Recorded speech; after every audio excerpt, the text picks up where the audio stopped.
Meninas, meninos, saudações! No esforço para a preparação para o Enem, eu trago a vocês hoje um aspecto, um tema trabalhado no Enem, um tema recorrente nas questões do Enem, que é a globalização econômica. Então, em todo o assunto, né, da geografia, eu peguei este tema apenas, tá? Globalização econômica, e em globalização econômica eu dei um apontamento, né? Nós vamos trabalhar alguns aspectos, que são três partes da apresentação. Primeiro, a evolução do meio geográfico com vistas à intensificação atual da globalização. Na sequência, nós vamos trabalhar a evolução das formas de organização da economia, os modelos macroeconômicos e as formas de organização da produção. Vamos finalizar essa apresentação através de um entendimento da complexidade das relações internacionais na atualidade e tudo isto vendo como o Enem trabalha esses temas através das suas questões. Tudo bem? Então vamos começar. Evolução do meio geográfico. Nós temos então meio geográfico que primeiro se aproxima do conceito de espaço geográfico.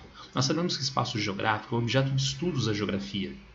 É aquilo que a geografia se propõe a entender como ciência, isto é, a relação através da qual o homem em sociedade desenvolve com o espaço, com o meio, com o entorno dele, produz esse espaço dito geográfico, que é, portanto, um produto artificial, não é resultado de uma relação da natureza, é resultado de uma forma de organização da sociedade na impressão deste meio à sua volta. Meio geográfico, da mesma forma, é natureza transformada. Mas meio geográfico trabalha especificamente com a evolução da capacidade técnica inerente ao homem. Então, espaço geográfico é objeto de estudos da geografia. Meio geográfico é espaço geográfico, mas preocupa-se principalmente com a evolução dos modelos técnicos inerentes à sociedade. Começando com o primeiro meio, que é o chamado meio natural. Cuidado, eu acabei de reforçar bastante para vocês que meio geográfico é espaço geográfico. Então é a natureza transformada. Não pensem, por favor, então, que o meio natural seja igual à natureza. Meio natural é espaço geográfico, é o primeiro meio geográfico. Já é natureza transformada pelo homem. Então por que essa denominação de meio natural? Ela nos leva ao entendimento errado? Não, ela nos leva ao entendimento o mais correto, porque apesar de haver impressão do que o homem tem demanda sobre o meio à sua volta, apesar de o homem já ter desenvolvido uma série de objetos que aumentam a sua capacidade de trabalho, de transformação do meio, mas a atividade produtiva na sociedade continua acompanhando os ciclos da natureza. São agricultores que demandam o período de chuva para fazer o plantio, que têm certos cerimoniais antes do plantio, antes da colheita. São sociedades de caçadores. O caçador desenvolveu uma série de artefatos para a caça, técnicas diversas, né? Mas ele depende da chegada dos animais migratórios, a sazonalidade dos animais migratórios, para ele ter a oferta de caça. Dessa forma, então, nós temos sociedade constituída, produzindo espaço geográfico, mas com uma estrutura produtiva que é vinculada aos ciclos da natureza, às sazonalidades naturais. E é justamente isto que é rompido no meio técnico com a primeira revolução industrial. Agora nós temos distanciamento entre os processos sociais e os ciclos naturais. Vejam um objeto que exemplifica bastante bem essa transição. Uma embarcação. Então nós temos o movimento histórico das grandes navegações a partir dos séculos XV e XVI, mas eram navios impulsionados pelo vento. Eram navios, portanto, presos no velho meio natural, porque eles dependem imediatamente de uma determinada força da natureza, a energia eólica, para poder se deslocar. Ventou, o naviozinho vai. Não ventou, o naviozinho tem que esperar, tá certo? Com a Revolução Industrial e com a máquina a vapor, agora nós temos navios a vapor. Ventou, deixou de ventar, o navio pode fazer o seu trajeto do mesmo jeito. Vocês podem, entretanto, imaginar, sim, mas ainda depende da natureza. Depende do abastecimento com combustível na embarcação. Sim, tem razão, sempre depende da natureza. Mas antes a dependência era imediata. Então, ventou, o navio se desloca. Não ventou, ele não se desloca. Não dá para armazenar o vento. Dá para armazenar um combustível do navio a vapor. Então agora a relação já está mediada, tem um intermediário, nós temos uma embarcação que pode guardar a fonte de energia que permite esse deslocamento independentemente de uma oferta imediata da natureza, tudo bem? E finalmente, não com a segunda, com a terceira revolução industrial, nós temos o avanço para este outro meio geográfico, que é o técnico-científico informacional. Este meio, e tal qual o anterior, meio técnico. Então nós temos processos sociais que são autonomizados frente aos ciclos da natureza. Mas nós temos uma diferença nos objetos deste meio técnico-científico informacional, porque diferente dos objetos do meio técnico ou do meio natural, esses objetos anteriores demandavam algum grau de inventividade do ser humano, mas os objetos do meio técnico-científico informacional, como por exemplo computadores ligados em rede, satélites, demandam uma forma de conhecimento que é ciência e institucionalizada em universidades, em centros de pesquisa, formando força de trabalho de alta qualificação, pesquisadores. E ainda tem mais uma diferença muito importante. Os objetos do meio técnico, do meio natural, eram objetos alimentados com uma determinada fonte de energia e que me davam uma resposta normalmente mecânica. Os objetos do meio técnico, científico e informacional, não. Eles são objetos alimentados com informações. Tratam e me dão de volta informações também. São objetos, portanto, manipuladores de informações que tratam informações, são alimentados com informações e nos dão respostas informacionais. Nós sabemos, a partir de Anthony Giddens, que a globalização pressupõe o aumento da dependência, das relações de dependência entre regiões distantes no mundo, regiões em escala global. Acontece o evento em uma região, há desdobramentos desse evento em outras regiões do mundo no cenário de globalização. A produção em uma região é dependente dos processos produtivos em outras regiões. Também seria um desdobramento dessa ideia de globalização do sociólogo britânico Anthony Giddens, está certo? Vejam como a evolução do velho meio natural, passando pelo meio técnico, passando pelo meio técnico científico informacional, fomenta, intensifica o processo de globalização a partir dessa leitura de aumento de interdependência entre regiões. Entretanto, há dois aspectos muito importantes ainda dentro desse slide. Primeiro, o que motiva essa transição do meio natural ao meio técnico, científico e informacional?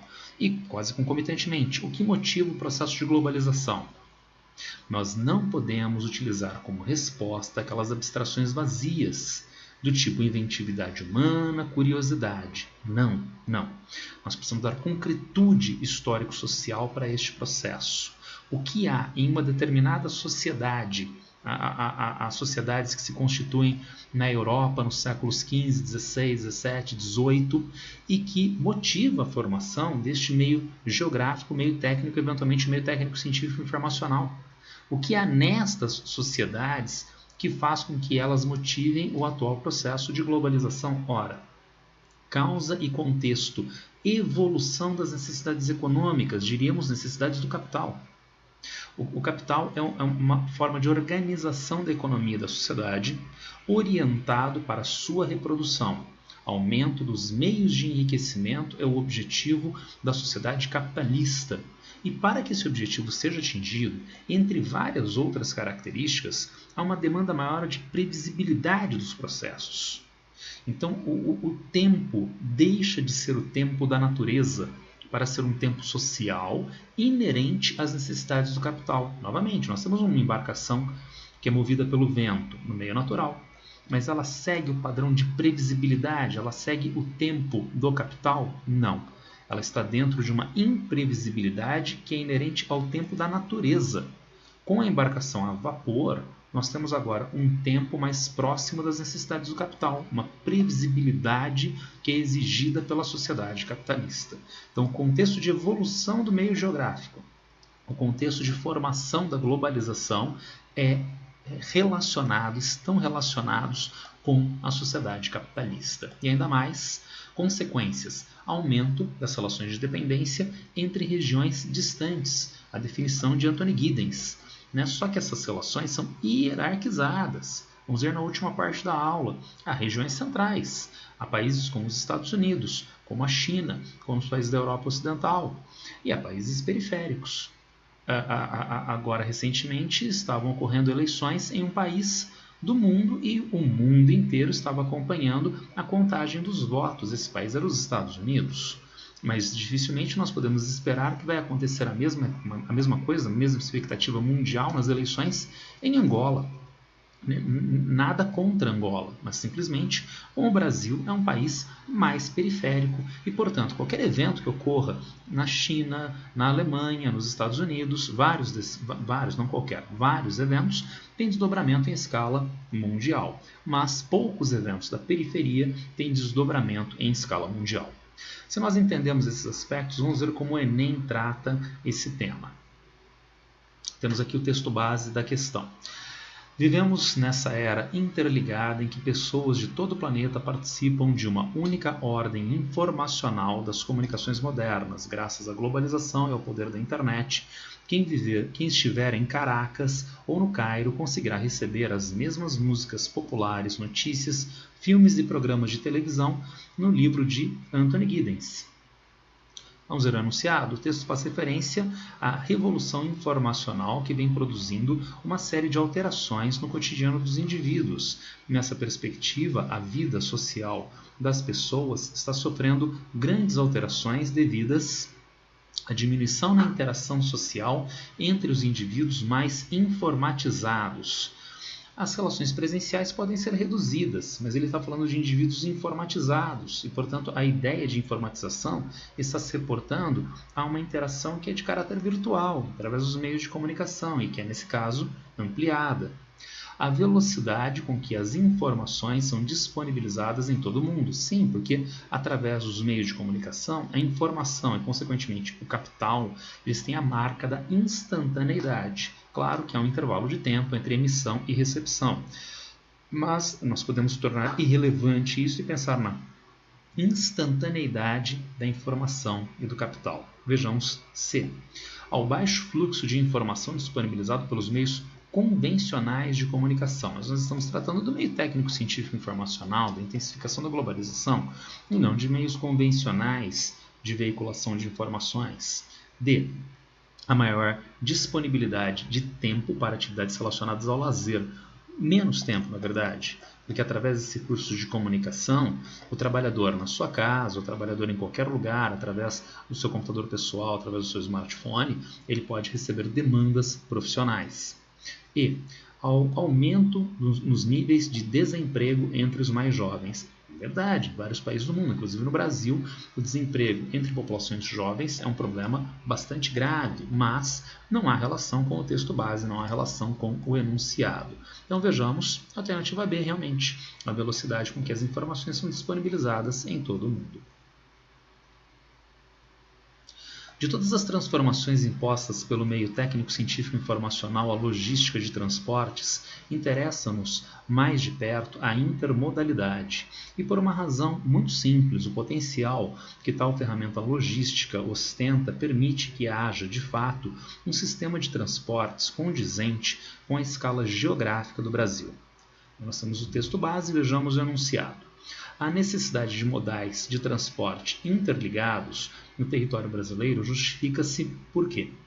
Então, modais interligados. Nós temos, então, uma ferrovia que se interliga com rodovia, com hidrovia, né? Então, a carga, a pessoa pode utilizar, né, um meio, 2, 3, 4 meios diferentes de transporte no seu trajeto total. E por que isso é intrínseco ao meio técnico-científico informacional no cenário brasileiro? Variações climáticas no território associadas à interiorização da produção. A gente nem está mais no meio natural, né? Meio técnico-científico informacional. Então, os transportes não estão vinculados aos ciclos da natureza, a questões climáticas. Vejamos B. As grandes distâncias e a busca de redução dos custos de transporte, potencialmente. Formação geológica do país que impede o uso de um único modal de transporte. Ainda se ele sugerisse a questão climática e, por exemplo, o transporte hidroviário, né? Talvez houvesse uma relação, mas geológica, né? Proximidade entre as áreas de produção agrícola intensiva e os portos, diminuição dos fluxos materiais em detrimento dos fluxos imateriais. Então, a única alternativa que se liga à ideia de uso desta intermodalidade dentro do cenário de intensificação de fluxos materiais. A atualidade só pode ser mesmo B, as grandes instâncias a serem superadas num país tão extenso como o Brasil.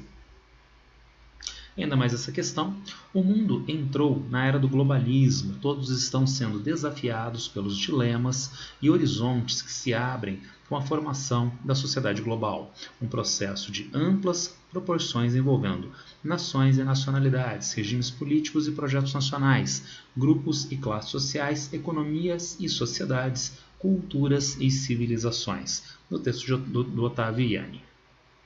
No texto é feita referência a um momento do desenvolvimento do capitalismo.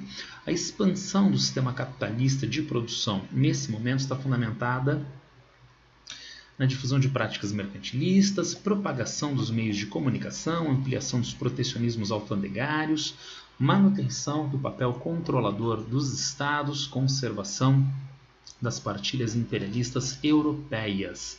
Duas alternativas não têm relação com o tempo presente, né? São períodos históricos anteriores, alternativa A e alternativa E. Tá? Duas alternativas não são condizentes com o modo hegemônico neoliberal de organização da sociedade contemporânea, que é a alternativa C e a alternativa D. Elas se reportam ao modelo keynesiano, então a única que sobra é a alternativa D, propagação dos meios de comunicação. Eu falei hegemonia neoliberal, falei keynesianismo. É o que a gente vai trabalhar então nessa segunda parte da aula, meio geográfico, organização da produção e pensamento macroeconômico. Para nós trabalharmos esta evolução da maneira mais sintética possível, eu construí aqui uma linha do tempo. Vamos começar então do que a gente acabou de trabalhar, meio técnico com a primeira revolução industrial, e agora é contemplada uma necessidade do capital de haver um tempo que seja adequado ao capital, né, uma estrutura produtiva que se distancia dos ciclos da natureza. A gente ainda mantém meio técnico com o advento da segunda revolução industrial. Entretanto, a segunda revolução industrial abre margem para uma outra estrutura de organização da atividade produtiva, rompendo com o espontaneísmo da produção anterior. Uma produção agora que é racionalizada em uma estrutura que nós vamos denominar fordista de produção. Nós sabemos que no Fordismo existe uma intensa divisão social do trabalho dentro da fábrica. Cada trabalhador de baixa qualificação faz um aspecto muito pequeno do processo total de produção, sendo que ele é colocado numa posição, de uma determinada forma no processo produtivo, de modo a que ele direcione todos os seus esforços para a própria produção. Basta nós nos lembrarmos da brilhante ilustração de Charles Chaplin na abertura de Tempos Modernos. Ele fica parado, né, esperando as peças passarem à frente dele na esteira rolante, com as duas ferramentas nas mãos para trabalhar a peça. Peça que já foi trabalhada antes por um trabalhador logo anterior, peça que será trabalhada eventualmente por um trabalhador logo posterior, todos unificados pela esteira rolante. Com isto, há uma produtividade muito maior e há produção em massa nessa nova estrutura fordista de produção. Sabemos, entretanto, que o Fordismo é um dos fatores que vai desembocar lá na crise de 1929, a crise de superprodução. A estrutura produtiva capitalista atingiu um patamar muito elevado, acima da capacidade do mercado comprar, adquirir esta produção. E por isso o Fordismo exige uma nova forma de organização da economia da sociedade, que é a keynesiana. No modelo capitalista keynesiano, o Estado organiza a atividade produtiva buscando a equilibração entre produção e consumo, e como isto? Com práticas de melhor distribuição de renda. Assim, mais gente com mais renda tem capacidade de comprar esta produção elevada, fazendo com que a produção em massa tenha, de fato, consumo em massa. Mas não é apenas uma questão de ordem econômica, é também uma mudança da relação Estado-sociedade, do Estado com o cidadão, em modelo de bem-estar social, no qual nós encontramos um Estado que, para além do modelo liberal, que se preocupava com o cidadão apenas em termos políticos, agora o Estado vai se preocupar com o cidadão em termos políticos e sociais.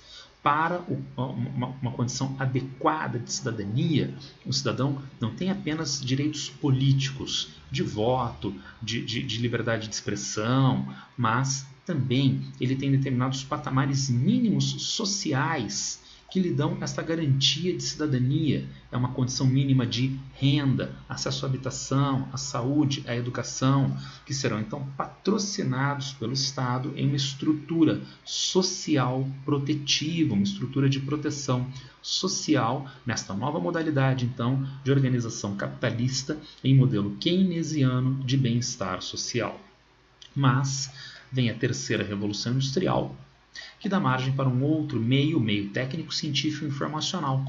Neste novo meio, nós vamos organizar uma estrutura produtiva superior, mais eficiente do que a estrutura fordista. Trata-se do modelo toyotista de produção. No modelo toyotista, nós temos características que aumentam a eficiência do processo, entre as quais, por exemplo, o just-in-time, a eliminação de estoques, a regulação da estrutura produtiva de acordo com a demanda do mercado e adquirindo matérias-primas e energias processadas de acordo com essa demanda, eliminando o custo de formação e manutenção de estoques. Nós temos trabalhadores de maior qualificação que trabalham de maneira multifuncional na empresa. Isso garante uma mercadoria final de maior qualidade e ainda mais, vejam, espalhamento de etapas produtivas. No velho Fordismo, a fragmentação era de etapas produtivas entre os trabalhadores dentro da fábrica. Cada trabalhador faz um pedacinho bem pequenininho do processo de produção. No toyotismo, esta fragmentação se dá entre diferentes fábricas. O automóvel fordista, na fábrica fordista, de um lado da fábrica entram peças e matérias-primas, que vão ser processadas quase que integralmente dentro da fábrica e vai sair do outro lado do automóvel. A fábrica toyotista de produção de automóveis é fragmentada. Uma fábrica produz os motores em uma parte do mundo. Várias outras fábricas, fornecedores, que nem são dessa mesma empresa, produzem o freio, as velas de ignições, o volante, e a fábrica vai, e uma outra fábrica, em uma outra parte do mundo, vai fazer a montagem final do automóvel. Cada uma destas fábricas buscando uma parte do mundo que seja ideal para as suas necessidades específicas, aumentando a eficiência do processo. Agora vejam, essas etapas de produção vão gerar mercadorias que vão ser transportadas em escala mundial, o que só pode ser feito eficientemente neste novo meio geográfico, o técnico científico informacional. Coordenar este processo em escala mundial só pode ser feito também nesse meio técnico científico informacional, ainda com mais algumas características interessantes. Nós temos então fortes fluxos financeiros, fortes fluxos de mercadorias entre essas fábricas espalhadas pelo mundo inteiro. E se continuar vigente um modelo keynesiano que faz com que o Estado possa restringir e tributar mercadorias importadas e exportadas. É um problema para essa estrutura toyotista no meio técnico científico informacional. Mas, quando eu disse que essas empresas vão buscar lugares do mundo que sejam ótimos para elas, isso significa a guerra dos lugares. Isso significa superexploração do território e dos trabalhadores. Como superexplorar trabalhadores em um modelo de Estado que gera proteção social, proteção para o trabalho? Portanto, se o meio técnico científico informacional dá margem para essa nova estrutura toyotista de produção, essa estrutura toyotista vai ser afrontada pelo modelo keynesiano de bem-estar social. Então nós vamos criar um novo modelo de organização da produção e da sociedade, que é o neoliberal. Deslegitimação do Estado na regulação da economia. Então agora, por exemplo, os fluxos internacionais devem ser feitos sem restrições estatais. Aumenta as desigualdades diversas, inclusive com a possibilidade de superexploração dos trabalhadores mais intensamente na periferia do sistema, nos países mais pobres, aonde ocorre também aumento do dano ambiental. Tudo bem? Trata-se de uma linha do tempo bem esquemática para nós trabalharmos esses assuntos tão complexos, a evolução do meio geográfico, que a gente já tinha visto nos slides anteriores, e além disso a evolução dos modelos macroeconômicos e de organização da produção.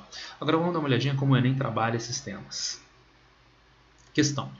Existe uma concorrência global forçando redefinições constantes de produtos, processos, mercados e insumos econômicos, inclusive capital e informação. Nos últimos anos do século XX, o sistema industrial experimentou muitas modificações na forma de produzir que implicaram transformações em diferentes campos da vida social e econômica. A redefinição produtiva e seu respectivo impacto territorial ocorrem no uso. Vejamos. Técnica fordista com treinamento em altas tecnologias e difusão do capital pelo território. Fordismo, nos últimos anos do século XX? Não, a forma de organização da produção hegemônica é a toyotista. Linha de montagem com capacitação da mão de obra em países centrais e aumento das discrepâncias regionais. A linha de montagem é uma característica muito forte, intrínseca do Fordismo. Vamos procurar uma melhor. Robotização, interessante, com melhorias nas condições de trabalho e remuneração em empresas no Sudeste Asiático. Mas por que isso apenas no Sudeste Asiático? Produção de just-in-time, eliminação de estoques, com territorialização das indústrias em países periféricos e manutenção das bases de gestão nos países centrais.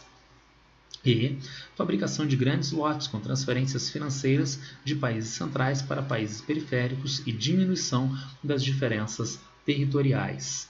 Não há diminuição das diferenças territoriais, há aumento das discrepâncias entre centro e periferia do sistema. E mais, grandes lotes é inerente ao Fordismo e não ao toyotismo. Ficamos mesmo com D de dado. O desenvolvimento científico digital molecular, de certa forma, desterritorializou as localizações produtivas. Os novos métodos de organização do trabalho industrial também vão na mesma direção, just-in-time, Kanban, organização flexível. As mudanças descritas no texto referentes aos processos produtivos são favorecidas pela ampliação da intervenção do Estado, pela adoção de barreiras alfandegárias, expansão das redes informacionais, predominância de empresas locais, concentração dos polos de fabricação. Vejam vocês, alternativa C. Ampliação da intervenção do Estado seria keynesianismo, que deixa de ser hegemônico a partir dos anos 80. A adoção de barreiras alfandegárias poderia estar dada no keynesianismo, mas não na lógica neoliberal. Predominância de empresas locais em cenário de globalização? Não. Concentração dos polos de fabricação dentro do toyotismo? Dispersão, inclusive com a gestão em um lado e a produção em várias outras partes do mundo. Mais uma última questão desse tema. Um certo carro esporte é desenhado na Califórnia, financiado por Tóquio. O protótipo é criado em Worthing, Inglaterra, e a montagem é feita nos Estados Unidos e México, com componentes eletrônicos inventados em Nova Jersey, Estados Unidos, fabricados no Japão. Já a indústria de confecção norte-americana, quando inscreve em seus produtos Made in USA, esquece de mencionar que eles foram produzidos no México, Caribe ou Filipinas. No texto do Renato Ortiz. O texto ilustra como, em certos países, produz-se tanto um carro esporte caro e sofisticado, quanto roupas que nem sequer levam uma etiqueta identificando o país produtor. De fato, tais roupas costumam ser feitas em fábricas chamadas maquiladoras, situadas em zonas francas, onde os trabalhadores nem sempre têm direitos trabalhistas garantidos. A produção nessas condições indicaria um processo de globalização que fortalece os Estados nacionais e diminui as disparidades econômicas entre eles pela aproximação entre um centro rico e uma periferia pobre. Fortalece os Estados nacionais em geral dentro do modelo neoliberal, apesar de haver uma crítica à noção contrária, mas usualmente a gente pensa que o neoliberalismo enfraquece a forma de ação do Estado nacional. Se a gente criticar essa forma, pelo menos a gente tem uma outra mais objetiva. Então os processos no final do século XX têm uma escala que vai além da escala territorial do território estatal. Então o processo de produção do carro da Honda, os componentes eletrônicos são feitos no Japão, a montagem final do veículo é feita aqui no Brasil. Portanto, o processo escapa às áreas de domínio estatal do Brasil, vai além da área do território brasileiro. Então vejamos uma melhor. B. Garante a soberania dos Estados nacionais por meio da identificação da origem de produção dos bens e mercadorias. O próprio texto base diz o contrário disto, aqui na sua parte final. Já a indústria de confecção norte-americana esquece de inscrever C. Fortalece igualmente os Estados nacionais por meio da circulação de bens e capitais e do intercâmbio de tecnologia. Não. Há um reforço às desigualdades entre o centro e a periferia. D. Compensa as disparidades econômicas pela socialização de novas tecnologias e pela circulação globalizada da mão de obra. Não há redução das disparidades, né? Não há socialização das tecnologias. Vejamos E. Reafirma as diferenças entre um centro rico e uma periferia pobre, tanto dentro como fora das fronteiras dos Estados nacionais. Sim, sim. Então reafirma as diferenças em escala mundial e também dentro de cada país. É o caso do Vale do Silício nos Estados Unidos, em oposição ao meio oeste agrícola americano. É a oposição entre o centro-sul do Brasil frente ao nordeste, à Amazônia, pensando em complexos regionais. Validamos então a alternativa E. Avançando para a última parte, globalização, maior complexidade nas relações internacionais. Ordem pós-Guerra Fria. E por que eu coloquei ordem pós-Guerra Fria e não a expressão mais usual, nova ordem mundial? Bem, por causa disto. No entendimento deste historiador, analisando a inserção internacional do país Estados Unidos após o fim da Guerra Fria, Samuel Huntington, identifica 3 etapas. Primeiro, um breve momento unipolar tipificado na ação unilateral na Guerra do Golfo. Segundo, um sistema unimultipolar em andamento que prepara a transição para a terceira etapa, a etapa multipolar. Então, o que nós encontramos no entendimento de Samuel Huntington é reproduzido por esse historiador. Nós vivemos um processo de transição desde o final da União Soviética e da ordem da Guerra Fria. Uma transição que passa nos anos 90 e início dos anos 2000 por um esforço americano de unipolaridade mundial, de 2 potências na Guerra Fria, uma única potência hegemônica na ordem pós-Guerra Fria. Isso estava dado, como é dito aqui no texto, na Guerra do Golfo, ou, por exemplo, de forma sistematizada na doutrina Bush, a partir de 2001. Entretanto, e principalmente a partir da crise econômica mundial egressa dos Estados Unidos em 2008, é evidente que os Estados Unidos não têm capacidade de ser potência hegemônica mundial. Então existe uma transição para um cenário de multipolaridade, de vários polos de poder. E essa transição ainda não está acabada, essa transição ainda não está bem definida. Nós ainda vivemos uma transição pós-Guerra Fria. Reforçando essa ideia, o diplomata brasileiro Gelson Fonseca nos diria: desde o fim da Guerra Fria, mas especialmente na entrada do século XXI, existe uma demanda de ordem e não se tem claro quem vai produzir a oferta. Então havia uma clareza de ordem pela União Soviética na sua esfera de influência na Guerra Fria, os Estados Unidos na sua esfera de influência na Guerra Fria. Hoje nós não temos potências mundiais que têm essa mesma capacidade organizativa sobre regiões de influência, dado o caráter de transição que nós vivemos até agora. Isso dá margem para novos e diversos alinhamentos entre países. Que alinhamentos são estes? Alinhamentos econômico-comerciais, como é o caso da União Europeia, maturação da velha Comunidade Econômica Europeia através do Tratado de Maastricht no início dos anos 1990, o NAFTA que se torna recentemente TEMEC, Tratado México-Estados Unidos, Canadá em governo Donald Trump, e o Mercosul, o bloco econômico-comercial, a união aduaneira dos 4 países fundadores, mais a Venezuela, aqui no Mercosul, aqui na América do Sul. Alinhamentos políticos, como o G4, o G20 comercial, o G20 financeiro. Havia o G7, as 7 economias mais desenvolvidas do bloco capitalista durante a Guerra Fria: Estados Unidos, Canadá, França, Reino Unido, Itália, Alemanha e Japão. Mas na atualidade, principalmente depois da crise econômica mundial de 2008, uma entidade, um grupo de países que é mais recorrentemente acionado no sentido de propor agendas para a economia mundial é o G20, e não mais apenas o G7. Do G20 são participantes todos os países do G7 e mais outras 12 grandes economias mundiais, além da União Europeia como membro participante também, certo? Compondo então 20 entes participantes. Portanto, do G20 financeiro são participantes economias tradicionais centrais, como é o caso dos Estados Unidos, do Reino Unido, do Japão. mas economias que eram periféricas e que hoje têm uma importância relativamente maior, como é o caso da economia brasileira, como é o caso da economia indiana. Além do G20 financeiro, nós temos o G20 comercial. O G20 financeiro são participantes tanto economias tradicionais centrais como algumas economias periféricas. Do G20 comercial são participantes apenas países periféricos ou semiperiféricos. O G20 comercial se estabeleceu dentro da rodada Doha de negociações comerciais da OMC, Organização Mundial do Comércio, sendo formado apenas por países pobres para aumentar a sua pressão sobre os países ricos, principalmente no que diz respeito ao comércio de commodities agrícolas mundiais. E talvez quem melhor represente essa ideia de alinhamentos diversos seja o G4. G4 que é formado por dois grupos de países, né, que são bem heterogêneos entre eles. De um lado a gente tem Alemanha e Japão, que já são países que têm muitas diferenças entre si, apesar de serem os dois países de pequena extensão e de alto desenvolvimento socioeconômico. Mas os outros dois países do G4 são Índia e Brasil.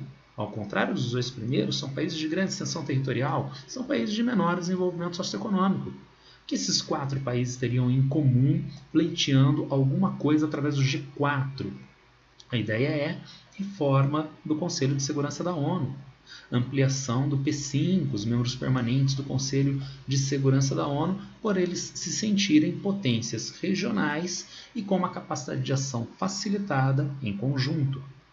Além de alinhamentos econômico-comerciais, políticos, que tal as organizações militares, como é o caso da Organização do Tratado do Atlântico Norte, mantida mesmo após o fim da Guerra Fria e ampliada no número de países. E o TIAR, o Tratado Interamericano de Assistência Recíproca, uma espécie, fazendo uma analogia tosca, uma espécie de OTAN do continente americano. Antes de nós passarmos as questões, ainda tem um aspecto muito importante desse slide. Normalmente, quando a gente vê aqui alinhamento econômico-comercial, se pensa estritamente em valores financeiros, em mercadorias comercializadas. Mas não. Sempre esses alinhamentos econômico-comerciais têm uma alta validade política. É só nos lembrarmos, por exemplo, da pressão americana sobre o Brasil nos anos 1990 para a criação da ALCA. Pressão, relações de poder de parte a parte. Mas será que o Brasil conseguiria se contrapor à demanda americana de criação da ALCA? Bem, esse processo foi facilitado pela existência do Mercosul, já como União Aduaneira a partir de 1994, o Protocolo de Ouro Preto, fazendo com que o Brasil não pudesse, por força de lei, negociar a formação de um alinhamento comercial individualmente. Ele só poderia negociar com os outros 3 parceiros do Mercosul, aumentando a força do Brasil. Não é o Brasil se contrapondo às demandas americanas. São 4 países da América do Sul, Brasil, Argentina, Paraguai e Uruguai, os membros fundadores do Mercosul, os membros plenos à época, negociando com os Estados Unidos. Portanto, esses alinhamentos econômico-comerciais são também um reforço político internacional mundial. Tudo bem? E como o Enem vai cobrar esses temas da gente? Vejamos. Aqui nós temos um mapa. O mapa tem uma razoável complexidade. Eu sugeriria para vocês, não vamos fazer um entendimento mais pormenorizado do mapa imediatamente. Vamos ao restante do texto base, vamos ao enunciado, vamos às alternativas. E aí sim nós vamos buscar do mapa os elementos que sejam de fato mais importantes para nós. Vejamos. O espaço mundial sob a nova desordem é um emaranhado de zonas, redes e aglomerados, espaços hegemônicos e contra-hegemônicos que se cruzam de forma complexa na face da Terra. Fica clara de saída a polêmica que envolve uma nova regionalização mundial. Como regionalizar um espaço tão heterogêneo e em parte fluido como é o espaço mundial contemporâneo? O mapa procura representar a lógica espacial do mundo contemporâneo pós-União Soviética no contexto de avanço da globalização e do neoliberalismo, quando a divisão entre países socialistas e capitalistas se desfez e as categorias de primeiro e terceiro mundo perderam sua validade explicativa, considerando esse objetivo interpretativo. Tal distribuição espacial aponta para o quê? Estagnação dos estados com forte identidade cultural. Bem, não estou entendendo bem o que ele está querendo dizer com isso. Não tenho nenhuma referência no enunciado e nessa parte do texto base. Mas vejam aqui, olha só. Estados com forte identidade cultural. Então seria Índia, seria China, entre outros. Não, então não há estagnação de Índia e de China, são grandes potências mundiais na atualidade. O alcance da racionalidade anticapitalista, eu nem preciso do texto base. Né? No mundo pós-Guerra Fria, há hegemonia capitalista neoliberal mundial. Influência das grandes potências econômicas. Né? De repente, assim, os Estados Unidos, países europeus, né? O Japão, né? E suas áreas de influência. Vejamos, a dissolução de blocos políticos regionais. Blocos se desfizeram, como por exemplo o Comecon, né? Mas vários blocos se mantiveram, se aperfeiçoaram ou foram criados. Alargamento da força econômica dos países islâmicos. Apesar de nós termos essas setinhas aqui, vejam, né? Difusão do Islã, mas sobre áreas periféricas, né? Inclusive o Sahel africano. Então, não. Então, através das informações dos textos, né, da leitura do mapa, né, do texto escrito, nós ficamos mesmo com a alternativa C, influência das grandes potências econômicas. Mais uma, Brasil, Alemanha, Japão e Índia pedem reformado Conselho de Segurança. Os representantes do G4, Brasil, Alemanha, Índia e Japão, reiteram, em setembro de 2018, a defesa pela ampliação do Conselho de Segurança da Organização das Nações Unidas, a ONU, durante a reunião de Nova York, Estados Unidos. Em declaração conjunta de 10 itens, os chanceleres destacaram que o órgão, no formato em que está, com apenas 5 membros permanentes e 10 rotativos, não reflete o século XXI. Dizem os chanceleres, a reforma do Conselho de Segurança é essencial para enfrentar os desafios complexos de hoje. Como aspirantes a novos membros permanentes de um Conselho reformado, os ministros reiteram seu compromisso de trabalhar para fortalecer o funcionamento da ONU e da ordem multilateral global, bem como seu apoio às respectivas candidaturas, afirma a declaração conjunta. Os países mencionados no texto justificam sua pretensão com base na seguinte característica comum. O que então Brasil, Alemanha, Índia e Japão teriam como características que dariam margem para esses países demandarem reforma do Conselho de Segurança da ONU. Vejamos. Extensividade da área territorial. Para Brasil e Índia, talvez. Para Japão e Alemanha, nem pensar. Protagonismo em escala regional. Potencialmente. A Alemanha é uma das lideranças da integração europeia, assim como o Japão no Extremo Oriente, Índia no sul da Ásia, Brasil na América do Sul e na América Latina. E investimento em tecnologia militar. O Japão e a Alemanha têm, né, graves restrições de investimentos militares depois da Segunda Guerra Mundial e ainda hoje não são grandes investidores em tecnologia militar. Né? O Brasil nunca foi, talvez dos 4 apenas a Índia. D. Desenvolvimento de energia nuclear. O Japão tem bases nucleares de produção de energia, França também, né, por sinal, França, membro do Clube da Bomba, né, a Índia também tem, inclusive tem armas nucleares. O Brasil tem um desenvolvimento nuclear ainda bastante tímido, controla, por exemplo, todas as etapas tecnológicas de desenvolvimento do enriquecimento de urânio, mas não tem esse controle em termos industriais, em escala industrial. E, finalmente, disponibilidade de recursos minerais, talvez valesse para Brasil e Índia, mas não para Japão e Alemanha. Ficamos então mesmo com B de bola, protagonismo em escala regional. Tudo bem? Era isso que eu queria passar para vocês hoje. Né? Um recorte temático do Enem, globalização econômica. Nesse recorte temático, 3 aspectos: a evolução do meio geográfico, a evolução do pensamento macroeconômico e a organização produtiva e a complexidade das relações internacionais atuais. São assuntos complexos. Se alguém ainda tiver alguma dúvida, algum problema em relação a esses temas, por favor, me acesse através das redes sociais. Era isso por hoje. Abraço para todo mundo e boa sorte.